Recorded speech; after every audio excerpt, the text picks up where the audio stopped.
Hi folks, and welcome if you're new here. I'm a felt artist, and I sell my work in galleries and on Etsy and at different events. And I want to share my journey with you as I navigate through starting out as an artist and trying to get into how it's done, selling stuff, because it's such a huge thing to navigate. I'm going to share with you what sort of things I've been doing to get seen and who I follow, advice, tips, things like that. A couple of Instagram channels that I have, YouTube channels that I follow. Stop the Starving Artist, he's really good. Lots of tips about how to use your social media to your advantage. I follow Philippa, Felts by Philippa, she's called, and she's a needlefelting artist, and she also does kits and things, and she's given me loads of kind of inspiration to do my own YouTube channel. I'm not going to be like doing a lot of tutorials and things though, because I want to just crack on and do my own work. My work kind of comes from my own emotions that I experience, so like it helps me to deal with things that have happened to me. Recently, my husband went through some difficult brain surgery, and for instance, I was astonished at the huge support that I had from Facebook fans. We did a call out for a fundraiser because we were really stuck for income for a couple of months, and I did a call out for some help. And it totally exceeded my expectations. But at the same time, from certain people that I thought would sort of step up and help us out physically, they just didn't show up. And I just have to get that out. And the way that I do that is through my art. And I put myself into the feet of woodland animals and kind of explain through pictures of woodland animals how I'm feeling, if that makes sense. So for instance, in this piece, Running with the Family, I show me as the hare, and I'm running as fast as I can. There's other hares running with me, but they're black. They are people who are absent. They are feelings, emotions, that are dark thoughts. What happens if my husband doesn't come out of the operation? What if something goes wrong? What if he's permanently disabled after the operation? Those kind of things.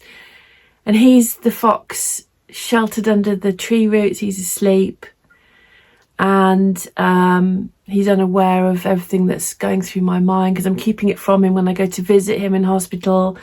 I'm happy, smiling, trying to get him to recover, and I spend months with him recovering, and still nobody comes to visit him. I need to get this out, and the only way that I do that is channeling it into my art, because doing my felting work really it really helps me to recover from things without getting too cross about it. I mean, we could get really angry and have a go at these people and really like have a confrontation, but then nothing results from that. There's no benefit from that other than you probably feel better for a few seconds, and you end up falling out with those people. So rather than confronting, which is something I used to do when I was younger, I was really angry and I'd just confront people like, you did this, you annoyed me, and I just fall out with people. And so channeling it into my art, create a picture which is, a story to tell. And I'm always usually the hare in these pictures, and it helps me to kind of recover. And in sharing that with you, it's very personal, and I'm finding it really difficult to also share that.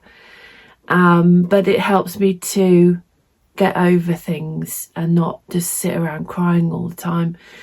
I'm going through the menopause as well at the moment, so I'm always been lately quite emotional. And you know, with the menopause, you can just burst into tears for absolutely no reason.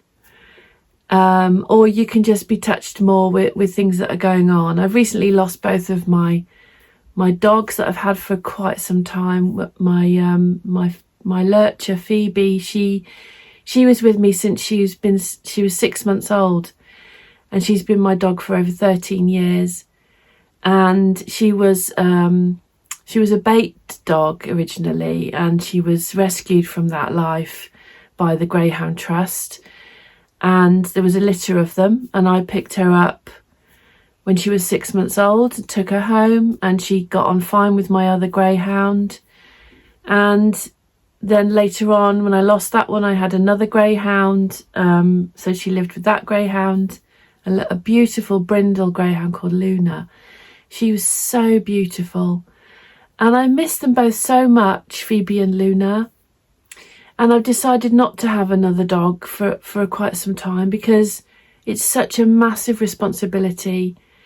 And financially, it's a huge commitment as well. Vet bills and food and everything else that comes with having a dog.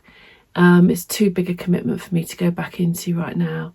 But we run a dog boarding hotel, so I get a lot of dog contact. We have sighthound hotels, so just greyhounds, whippets, lurchers and other sighthounds, and we just have them coming and going most of the day. We have 1 week off every month as well, just to have a break. And I love that lifestyle, so that provides us with a steady income usually, and it's just a lovely lifestyle. Anyway, my art is my therapy, and my dogs that come to stay, they're also therapy for both of us. And it gets us out the house walking and getting out in nature.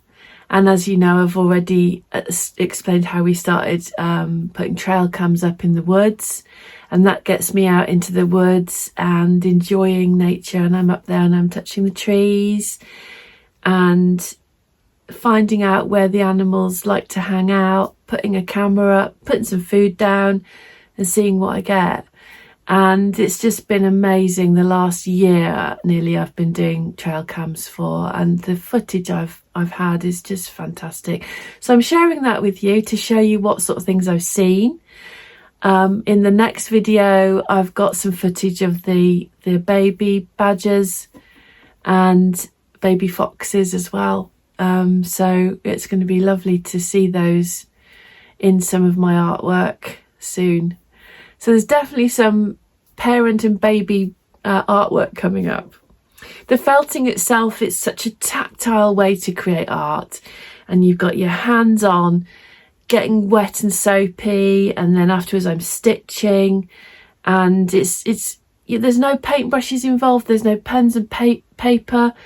It's just get stuck in, make a picture, usually just go from a photograph that a still from my footage. Or I might develop that, I might change the background a bit, change the scenery, or just add some things in that weren't there at all. The titles of my artwork I come up with usually while I'm creating it, and it might be to do with what it's about. It might tie in with a title of a song that I like or something I'm listening to at the moment. I've been listening to a lot of Taylor Swift, Level 42. For some reason, I'd started listening to Yazoo, Communards, Erasure and Bronski Beat this week, because they sort of all tied in together. And so I'm thinking about some titles around those kind of things. But they just tend to come up as I'm creating the piece. The title will kind of brew in the background until I'm ready to attach it to that painting. Have you been watching Spring Watch? Oh, so cute, the little grebes on the nest, the little baby grebes going underneath the mummy's wings. Oh, so cute. We haven't got any grebes around here. We've got some baby ducklings and some swans, little cygnets and there's only 2 or 3 this year. I think there's 3 on the main pond. We're going to go see those this afternoon. But yeah, there's spring watch. There's not a lot of badger footage. I was thinking there's going to be little fox cubs and badger cubs on there, but there aren't any. So I've got some, and I've filmed some. So here's some baby badgers and some baby foxes. I caught these little ones on my trail cam.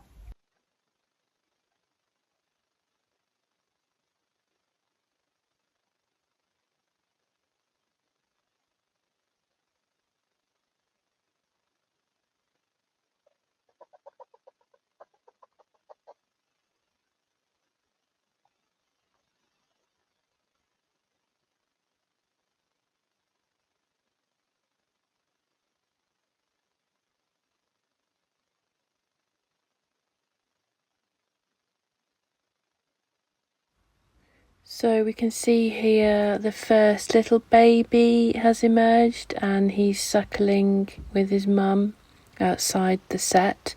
The sett entrance is just on the left. So it's the first one that I caught on the trail cam.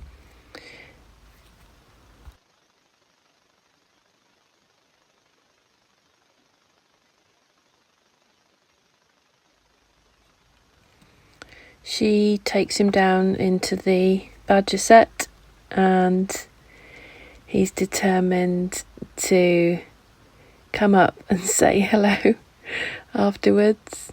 And you can hear him giggling as well.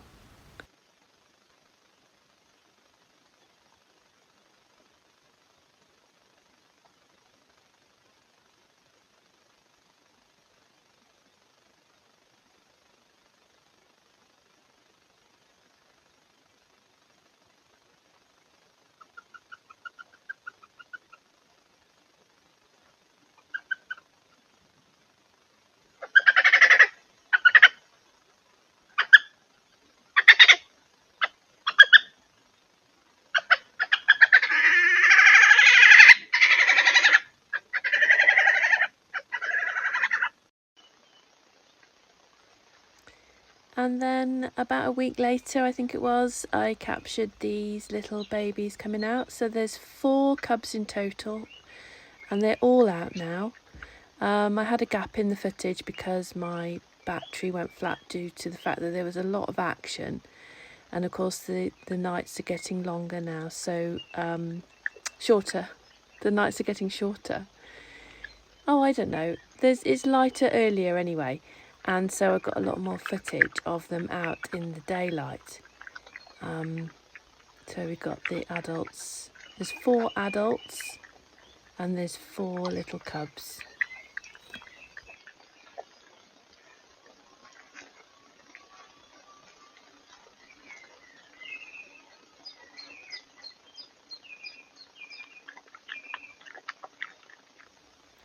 And I'm just going to let this run for a few minutes because it's so beautiful watching the little badgers taking their first mouthfuls of the food that I've left, them some apples and peanuts, but they also mostly survive on the earthworms and other grubs and things like that. And they're just learning to forage here.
So the good thing is about these films is I can study the colour of them, the coat and the fur. You can really see the fur and the colourings, and I can practice drawing them without them knowing I'm right here. That I can just draw them from these videos. So it's brilliant to have this really absolutely amazing footage, which I can just watch again and again as long as I want to, and study them a bit.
We've also had some crows nesting in the trees out the back here. The trees were swaying like this in the storm, and they were building their nests at the time. So I've got some pictures of that, and the crows are now coming out and squawking quite a lot because they're wanting to be fed. Also this week I've been reading Chris Packham's new book, Nature is the Answer, which is an eco-anxiety toolkit for positivity. It's a good little book. I think it's aimed at teens because a lot of it is ask your teacher or talk to an adult, things like that. So I didn't know it was aimed at kids, but it's still worth a read because it tells you to get out in nature, which I keep saying to you to do. Be amongst the trees, listen, see, smell, touch, all of those senses firing up when you're out in nature. So get outdoors, and it's really good for you. It's actually scientifically proven that it's good for you. You've got the phytoncides coming from the trees. You've got the shinrin-yoku, which is a Japanese word for forest bathing. And that just means, it doesn't mean you've got to get out there, take your clothes off or anything, Michaela Strachan. It doesn't mean that. It just means that you go out and you bathe yourself in the forest. The forest, meaning anywhere basically where there's some trees and you can get in amongst them. So we tend to go up to Badgerwood, obviously. We've got Pembury Country Park here. We've got Swiss Valley Reservoir. We went to the Botanical Gardens yesterday, and we always go down to the end of the Botanical Gardens where all the trees are around the waterfalls. And there's a lovely bench down there and we sit. And yesterday we were watching the dipper coming and going from his nest. So he's probably, she or he has got some babies in there. So that was lovely. I want to talk a bit about my acceptance piece, which is currently on show at the Origin Gallery in Carmarthen. And I wanted to talk about the work behind that. So in the painting there is my cottage in the background amongst the trees, and then at the front you've got the badger coming out from the tree hollow. He's got his sett underneath the tree, and there's ivy growing all around. Now I made this piece a couple of months ago, and it's called Acceptance because it's talking about just accepting badgers. They've been culled in the past. The cull has come to an end, I think, and thousands and thousands of badgers have just been killed because they've been blamed for cattle TB, and it's just so sad.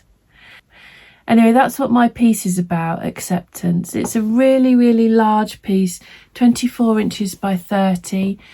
And it's an expensive painting because it took me so long. It took me 2 weeks to do. Every leaf on that ivy is made individually. I make pre-felts and then I cut out the leaves individually, and then they're laid on and then all felted together. So it took a very long time to make that picture, and it is expensive, but it reflects the time that it's taken me to make. Accepting badgers, they've been here for hundreds of years, hundreds of thousands of years, and they were here first before we built these buildings, our homes, our cities. Badgers' homes have just been bulldozed, built over, and they've just been ignored in the past. Let's just accept them. They're beautiful creatures. They're lovely with each other. I've shown in my videos that they play with each other. They're not harmful at all. And there's people even going up to them and feeding them by hand in some places. Some of the people that I follow on YouTube and Instagram. They're so beautiful. There's monochrome bears that just bumble around doing their thing, and they go underground to hide away, and they have to come up at night because they're so scared of humans that they have to come up at night to eat. Their whole life is in the dark, apart from in the spring they can come out in the daylight, which is beautiful to see them amongst the plants and the bluebells in the daylight. I got a mini print from it as well. These are my newest thing. They're only £8, and they've got a little free bookmark on the back and the title and my signature. So it's a really nice little collector's item. These are now available in the Etsy shop along with all my other prints. I'm just busy still cutting some of them out and mounting them. I do it all myself with my mini mounts, which I do, and so it's all done by me. And there's my little bookmark that goes in the back. It's got my details on the back and little mushrooms on the front. So that's a nice little collector's item as well.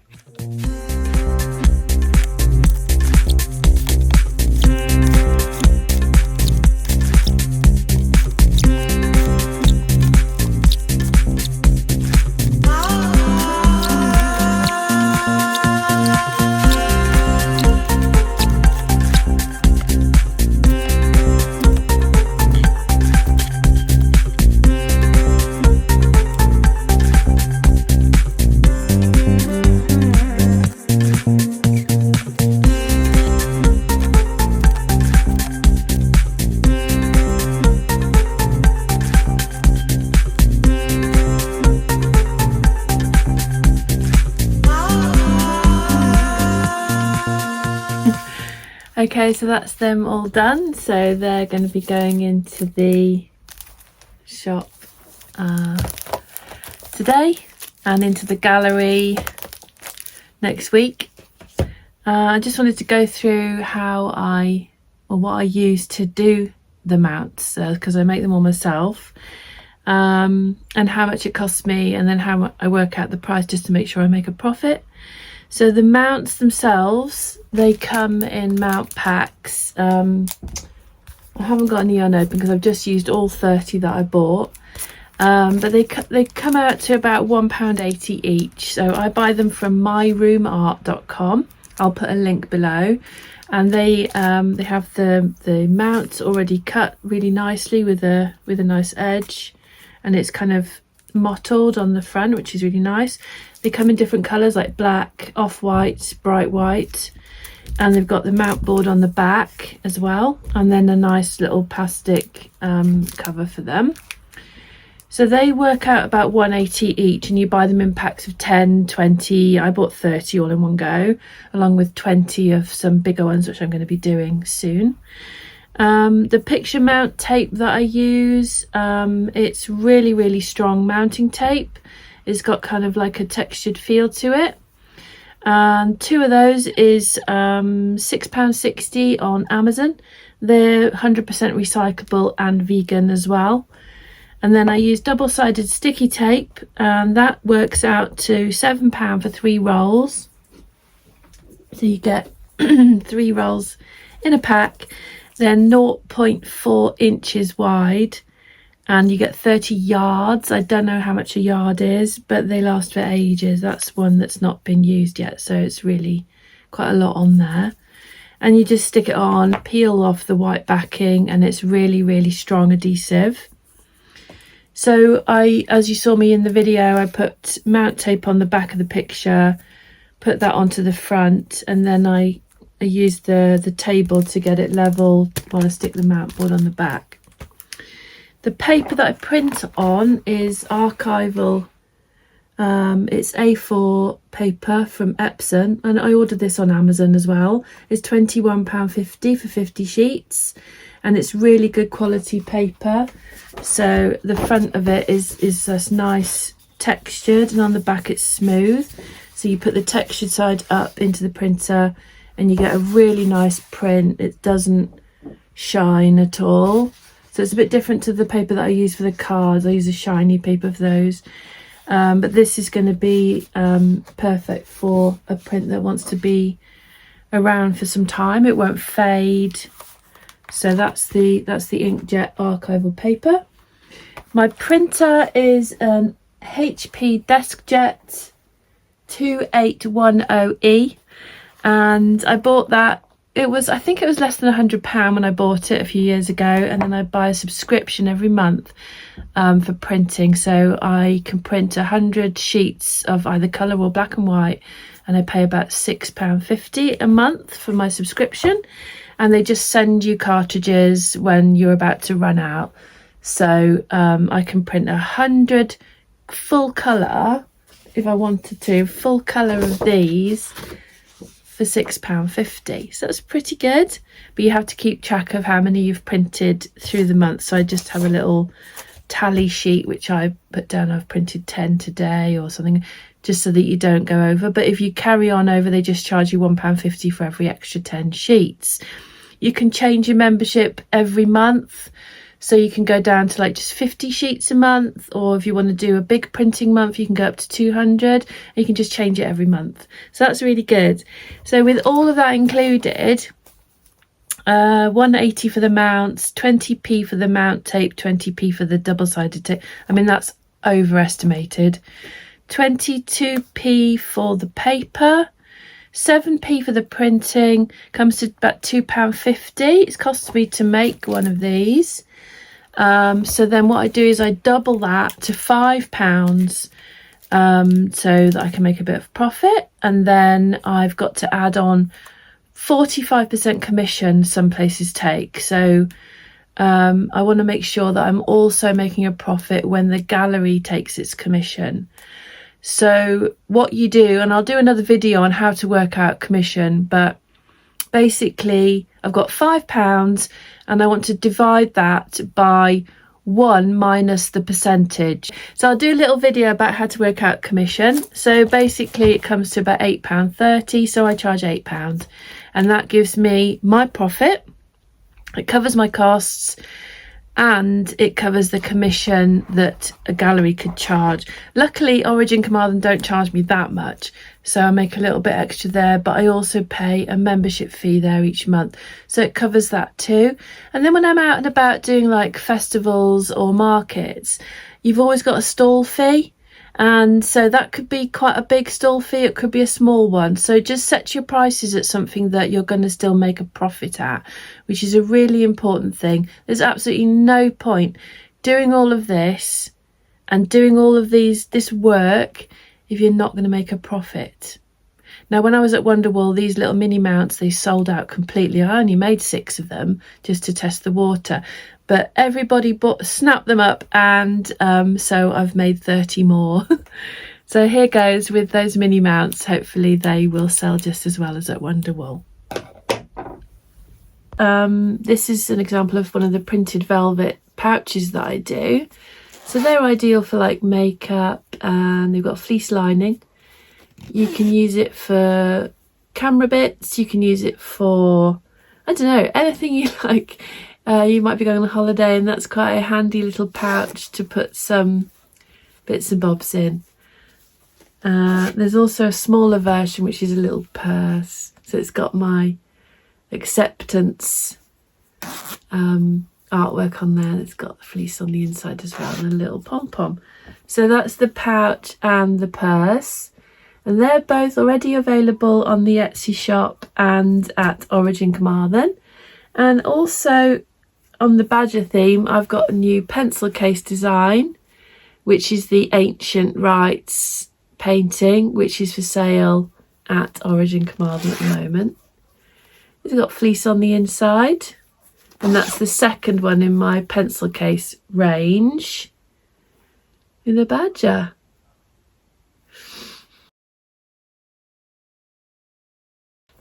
This week I've been reading Bob Mortimer, The Long Shoe, while I've been working, and that's a really good novel that's just come out by him. I've always loved Bob Mortimer, he's so funny. We've just finished watching all the Gone Fishing episodes with Paul Whitehouse, and so I thought I'd read his book, and it's really worth a read. And I also bought this week Forest Fairies, Mushrooms and Goblins on the recommendation of Felts by Philippa.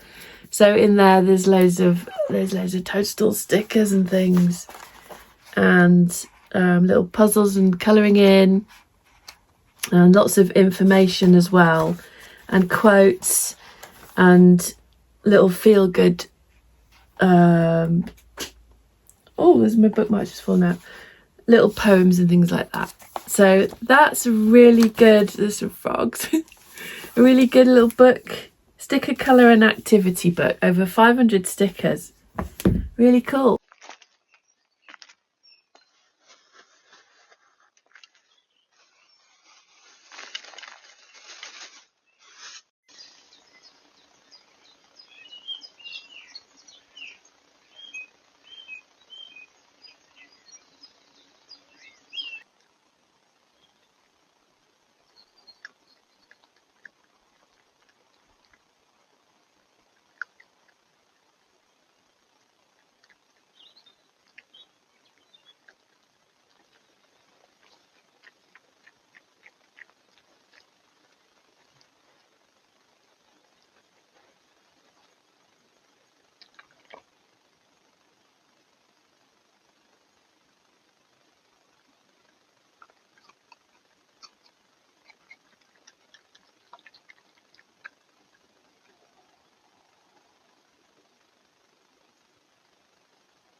yeah, so that's it for this week. So next week I'm going to be reviewing this blending board that I bought I got it from Amazon.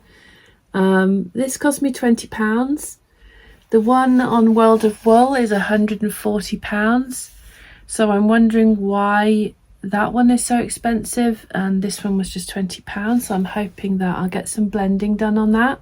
I want to be able to make my own blends and then make pre-felts with them. So I'm going to have a go with the blending board next time and show you how I get on. I haven't even had a practice with it yet, I haven't had time.